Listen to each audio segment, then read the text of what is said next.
Very good morning to everyone. मैं हूं अनुज तोमर और चूँकि मैं इस समय यूट्यूब पे देख रहा हूं कि बहुत सारे वीडियोस बन रहे हैं कि जो आपकी इंग्लिश की कट ऑफ है वो कितनी जाएगी।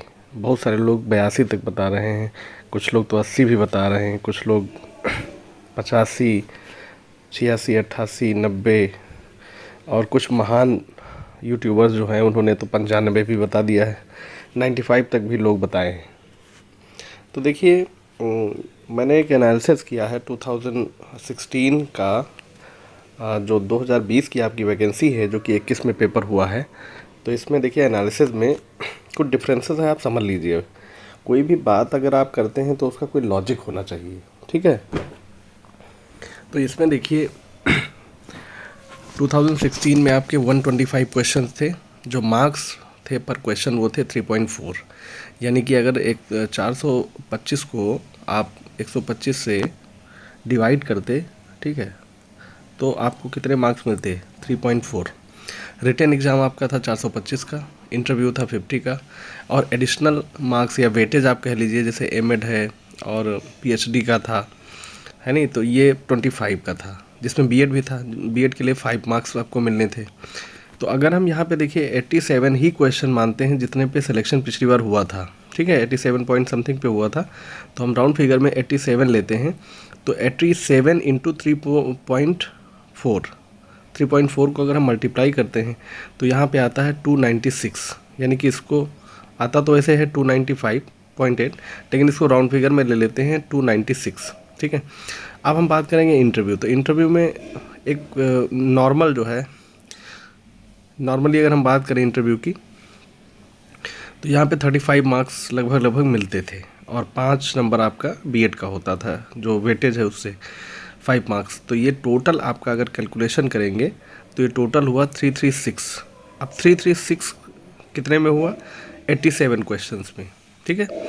यहाँ पे अगर हम बात करते हैं तो टोटल क्वेश्चन है 125 और यहाँ सीधा सीधा आपका है 4 नंबर का एक क्वेश्चन। यानी कि अगर हम 500 को डिवाइड करते हैं 125 से तो 4 मार्क्स आ जाता है। रिटन एग्ज़ाम है, इंटरव्यू है नहीं आपका, एडिशनल वेटेज कोई है नहीं, मार्क्स आपका नहीं है। तो यहाँ पे सीधे हम उतने ही क्वेश्चन अगर ले लेते हैं 87 इंटू 4, तो यहाँ पे जो आपका टोटल जो बनता है वो बनता है 348, ठीक है। अब 348 अगर यहाँ पे बनता है और 348, तो इसका मतलब हुआ 87 क्वेश्चन सही हुआ। तो यहाँ पे देखिए सेम मार्क्स लाने पे आपका जो परसेंटेज है वो बढ़ रहा है, घट नहीं रहा। लोग कह रहे हैं कि घट रहा है, नहीं घटेगा। आप देख लीजिए भाई, यहाँ पे 87 क्वेश्चंस आपने किए, ठीक है, यहाँ पे भी आपने 87 किए, यहाँ पे टोटल कितना आ रहा आपका है 336, ठीक है, यहाँ पे कितना आ रहा है 348।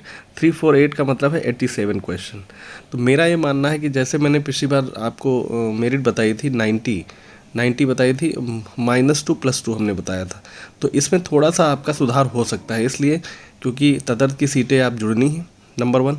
और अगर पीजीटी टीजीटी का रिज़ल्ट दोनों एक साथ आते हैं या एक एनओसी वाला भी मामला है, तो 3-4 चीज़ें यहाँ पे अगर हो जाती हैं तो ये मान के आप चलिए कि बहुत ज़्यादा तो नहीं, लेकिन 2 से 3 नंबर का डिफरेंस आपका आएगा। यानी कि अब जो मेरिट है जनरल की वो लगभग मान के चलिए 87 के आसपास रहेगी, एक आध कम एक आध ज़्यादा, इतना हो सकता है, ठीक है। ये डिफरेंस आपको 3 नंबर से ज़्यादा नहीं, मतलब हमने पहले आपको बताया था कि 90 बताया था, -2 +2, तो अब ये है कि +2 तो नहीं होगा, ठीक है, 90 में -2 या 3 हो सकता है।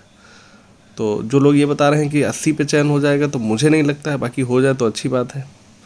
मैं वेट करूँगा कि मैं गलत साबित हो जाऊँ, क्योंकि लोगों का भविष्य बन जाएगा, है नहीं। तो ये सारी चीज़ें आपको बतानी थी, क्योंकि बहुत ज़्यादा र्यूमर्स फैल रहे हैं कि अब 80 पे हो जाएगा, कोई कह रहा है कि जो है 82 पे हो जाएगा, 86, 88, 87 बता रहे हैं। हाँ, 86 तक जा सकता है, मान लो 87 है तो 86 तक जो है, बेशक मेरिट कहीं ना कहीं घटेगी, ये तो निश्चित बात है। अब कितना घटती है, तो अगर एक एक मार्क्स, एक एक क्वेश्चन भी आप ले लेते हैं कि मान लो भाई एक क्वेश्चन तदर्थ की वजह से घट गया, या दूसरा क्वेश्चन आपका जो है क्या नाम एनओसी की वजह से, जैसे बहुत सारे लोगों को नहीं मिलेगी, या जो पहले से हैं गवर्नमेंट जॉब में, या तीसरा जो है आपका पीजीटी अगर आ गया। देखिए पीजीटी का बहुत बड़ा इम्पैक्ट पड़ेगा, अगर पीजीटी टीजीटी साथ में आता है तो मान के चलिए बहुत बड़ा इम्पैक्ट पड़ने वाला है। ठीक है, हो सकता है कि अगर ये सारे सर्कमस्टेंसेस आपके साथ हो जाएं तो 86 तक आराम से हो जाएगा, आप ये भी समझिए। लेकिन चूंकि आयोग है, अभी कुछ कहना पॉसिबल नहीं है। तो ये हमारा एक प्रेडिक्शन, मतलब एक एनालिसिस था। जो बदलाव आ रहे हैं धीरे धीरे, अगर ये बदलाव नहीं आते तो जो हमारा प्रेडिक्शन पहला था बिल्कुल सही था। लेकिन चूंकि ये कुछ परिस्थितियाँ बदल रही हैं तो इसलिए आपको ये चीज़ें समझनी ज़रूरी थी। Thank you very much.